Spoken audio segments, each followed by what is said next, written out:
Good afternoon, sir. My name is Kim Pasha, and today I will report the routine activity theory developed by Marcus Felson and Lawrence Cohen. So, sinasabi po dito sa theory na to na yung crime daw is mag-occur lang or mangyayari lang kapag yung everyday routine or yung pang-araw-araw na ginagawa ng isang tao ay nagbibigay daan or nagiging opportunity para sa mga kriminal na magawa yung isang krimen. Then it says that crime does not happen randomly. Criminals weigh the risks and benefits before acting. So, sinasabi doon na tinitimbang or parang inaalam muna ng mga criminal yung magiging benefits or kung ano ba yung makukuha nila bago nila gawin yung isang krimen. Goods na? So, between 1968 to 1980, may isang babae raw po na umaalis sa kanilang bahay para magtrabaho and then naiiwang walang tao or walang bantay yung kanilang bahay. So, yun ay nagiging dahilan para maging or nagiging opportunity sa mga criminal para makapag-commit ng crime. Then, the routine activity theory supplemented the crime triangle or the problem analysis triangle, which is used in the analysis both of a crime problem and reference to the three perimeters of victim, location, and offenders. In routine activity theory, this first triangle illustrate the three essential elements that must converge for a crime to occur or happen.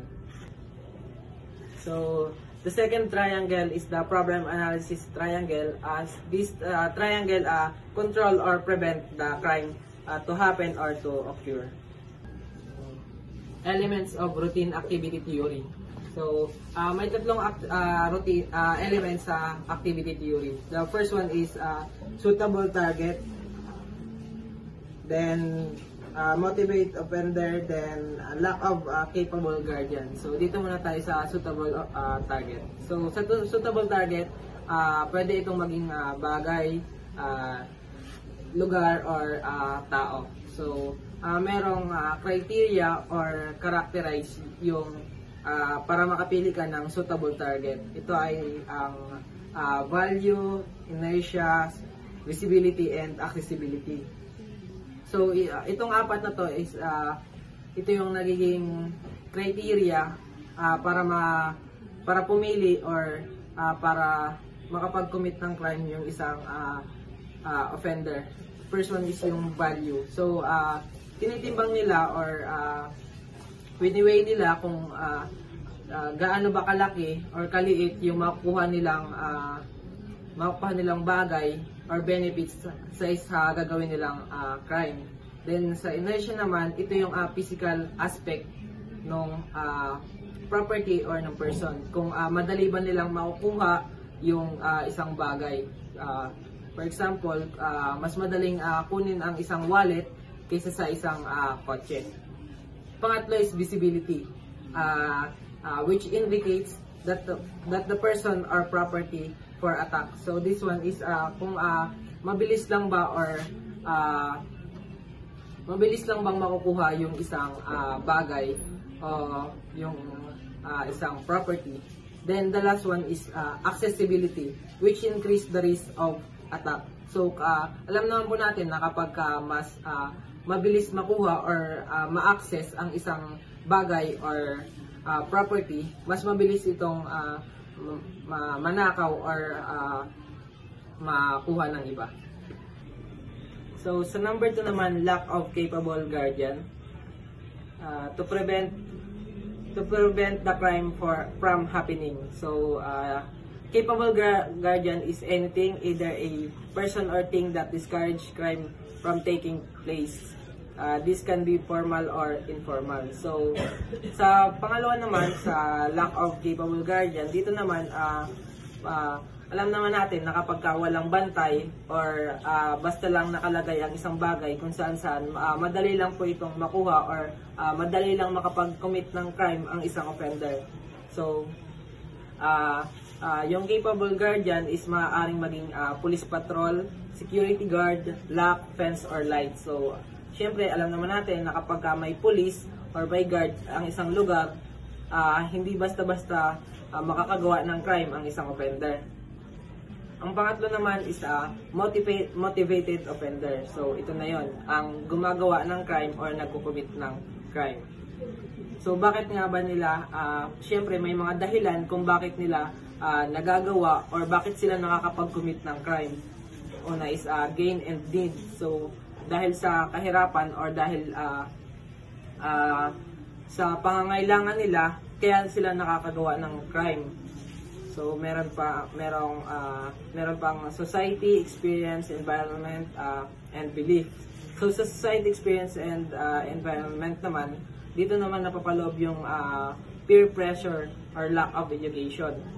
So, sa peer pressure, dahil nga nape-pressure sila na dahil sa wala silang mapagkunan or wala silang for example na lang sa pagkain. Hindi nila alam kung saan sila kukuha ng pagkain nila. So, kaya sila nakakapag-commit ng crime or nakakagawa sila ng maling bagay dahil doon. So, dito naman sa lack of education, alam naman din po natin na kapag kulang ka sa pag-aaral, sa education, mahirap makapaghanap ng trabaho, kaya yung iba is nakakagawa ng crime. Then sa belief that some crimes aren't wrong. So, yun. So, naniniwala yung iba na yung paggawa ng crime or yung pag-commit ng crime is hindi naman talaga masama. Offender handlers.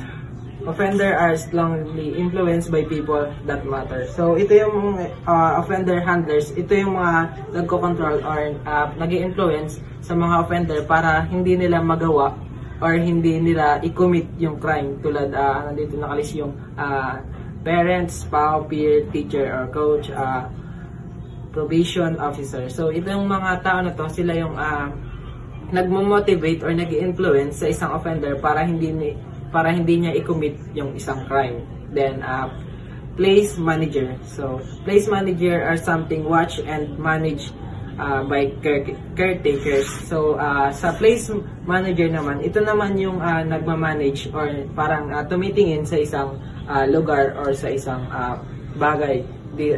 Ito ay maaaring maging homeowner and long-term renters, building superintendent, bartender, manager and owner, street vendor, train station manager. So, itong mga nabanggit ko na yan is sila yung pwedeng maging place manager. Pwede rin maging place manager is kung sino mang like concerned citizens. Ganun. Target victim guardian. So, ang target victim guardian naman, sila naman yung nagpo-protect or nag-care sa magiging victim or magiging target ng offenders. A target is a property, a victim is a person. So, yun ang pinagkaiba nila. Yung target is a property, like for example, cellphone, laptop, or kotse. Then, ang victim naman is ang car. People can protect and oversee themselves, their belongings, or those of family, friends, and co-workers. So, yun. Pwedeng maging guardians or pwedeng maging guardians ang family, friends, or co-workers. Kahit ang concerned citizens or sino man ay pwedeng maging guardians. Guardians also include public police and private security. So, yun na nga, sabi ko, kahit sino is pwedeng maging guardians. Tulad ng police, ang mga security guards. So, in summary, routine activity theory, ito yung nag-explain na yung kung paano yung pang-araw-araw na pamumuhay or yung pang-araw-araw na routine ng isang individual is pwedeng maging opportunity para maging target siya or maging victim siya ng isang offender. So, may tatlong elements ang routine activity theory. First one is suitable target. Pangalawa is lack of capable guardian. Pangatlo is motivated offender. And then, meron ding tatlong controls para ma-prevent or ma-control yung the three elements. These are the offender handlers, place manager, and target victim guardian. So yun ang tatlo na para ma-control or ma-prevent yung three elements of routine activity theory. So that's all, sir. Thank you, and good afternoon again, sir.